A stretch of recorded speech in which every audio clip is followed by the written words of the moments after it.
Assalamualaikum warahmatullahi wabarakatuh. Baik, di sini saya akan menjelaskan tentang Tri Pusat Pendidikan. Nah, apa sih pengertian dari Tri Pusat Pendidikan itu? Tri Pusat Pendidikan adalah 3 pusat atau 3 lingkungan yang bertanggung jawab atas terselenggaranya pendidikan.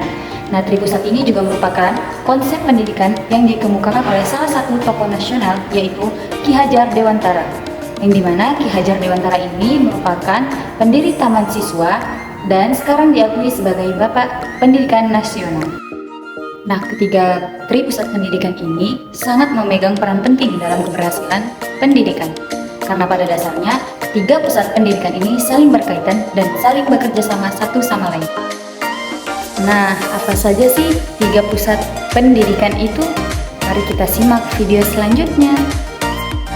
Pembahasan yang pertama yaitu pendidikan di lingkungan keluarga. Keluarga ini merupakan unit terkecil dalam suatu masyarakat yang membantu terselenggaranya pendidikan. Karena dalam keluarga lah manusia itu dilahirkan, dibesarkan, dan dididik.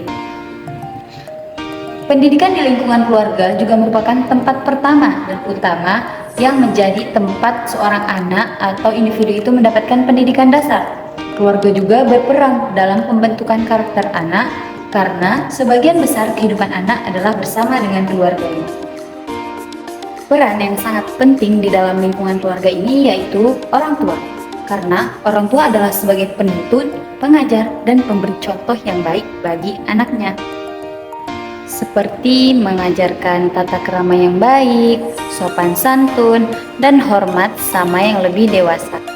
Pembahasan selanjutnya yaitu pendidikan yang kedua, pendidikan di lingkungan sekolah. Sekolah merupakan satuan pendidikan yang menyelenggarakan kegiatan belajar mengajar secara formal yang dilaksanakan dengan aturan yang ketat, berjenjang, dan berkesinambungan.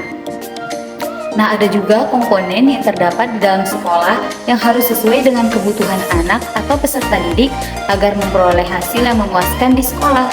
Di antaranya, adanya tujuan pendidikan, adanya guru dan peserta didik, adanya kurikulum, dan adanya kegiatan pengajaran itu sendiri. Di dalam sekolah juga memiliki peran dan fungsi pendidikan yang telah ditetapkan oleh sekolah itu sendiri. Selain meneruskan pembinaan yang telah dilakukan oleh keluarga, sekolah juga mengembangkan potensi dan kemampuan kognitif anak seperti mengembangkan kecerdasan otak, menambah wawasan, dan dapat bersosialisasi dengan baik. Selain itu, sekolah juga memberikan kompetensi jenis keahlian dalam lahan pekerjaan yang terbentang luas nantinya, agar seorang anak atau siswa itu siap untuk menghadapi dunia pekerjaan sesuai dengan kebutuhannya.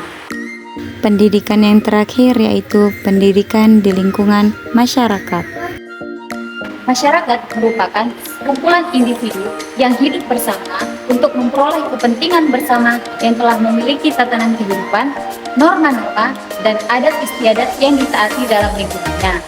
Nah, pendidikan di lingkungan masyarakat ini terjadi secara tidak langsung atau non-formal, yang dimana anak itu mencari sendiri pengetahuan dan pengalamannya, yang dapat juga mempertebal keimanan serta keyakinan akan nilai-nilai kesusilaan dan keagamaan di dalam masyarakat.